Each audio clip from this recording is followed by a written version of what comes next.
الرحيم. السلام عليكم ورحمة الله وبركاته. صلى الله على محمد صلى الله عليه وسلم من قناة نور الزراعة. أحييكم معكم مهندس محمد علي، استشاري أمراض النبات وبرامج التسميد، جامعة عين شمس. النهاردة هنتكلم عن محصول الموز اللي هو في بداية تسميده 15/3/25 ومن مزرعة الحاج كمال شاهين، مركز بدر بحيرة. نحييكم. نتكلم عن التجربة بتاعة النماتوده اللي عملناها عنده السنة اللي فاتت في الموز الأمهات، والسنة دي إن شاء الله الخلف نازلين الخلف. الراجل بيقول لك إن تجربة النماتوده دي وفرت عليه نص التكاليف. النماتوده كان بيجيب الأول الفدان أو الفدانين أو الفدان كان بيكلف معاه من 20 ل 30,000. السنة اللي فاتت إن شاء الله عملناها له ب 12,000.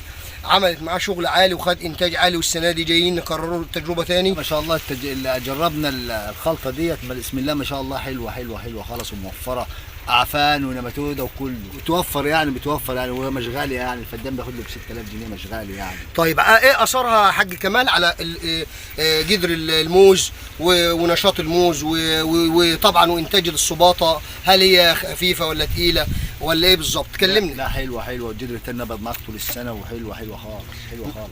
ألف شكر للحاج كمال. النهارده هنتكلم طبعا على برنامج التسميد. طبعا احنا عملنا الخلطه عنده اللي هي خلطه النماتوده وخلطه الاعفان وخلطه المنشطات وخلطه عناصر صغرى اللي هي الحديد والزنك والمنجنيز، وهيبدا يسمد بيها. اول شيء طبعا ادي الارض اهي، بسم الله ما شاء الله.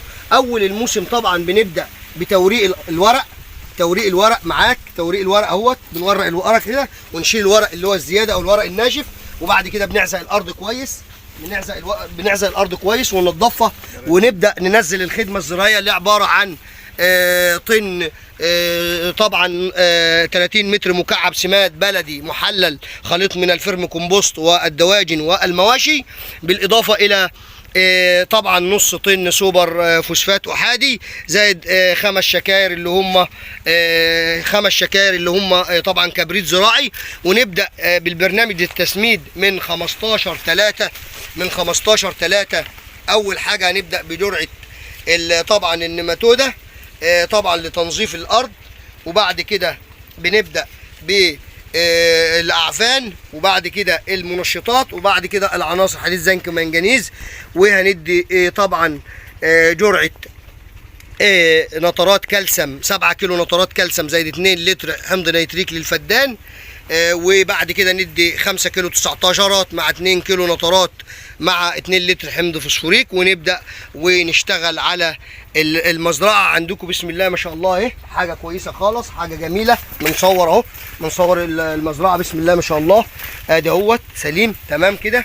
وان شاء الله الحلقه اللي جايه هنتكلم على طبعا اهم شيء نعمل تحليل للارض، تحليل للتربه، تحليل للمياه بعد الاستخدام طبعا، والحفر على الجذور. طبعا بنبدا ده برنامج بيعمل معانا اقل تكلفه باعلى انتاج. بنبدا بجرعه الاعفان، بعد كده جرعه المنشط، جرعه النماتوده، جرعه العناصر. طبعا برنامج التسميد اللي قلت لكم عليه. ولازم تورق الارض وعزق الارض كويس عشان التهويه بتاعتها. وطبعا اللهم اجعلنا من عمار الارض، اللهم اجعل عملي خالصا لوجهك، اللهم اجعل هذا العمل صدقه جاريه على روح والدي ابي وامي وجميع موتى المسلمين. دمتم في امان الله.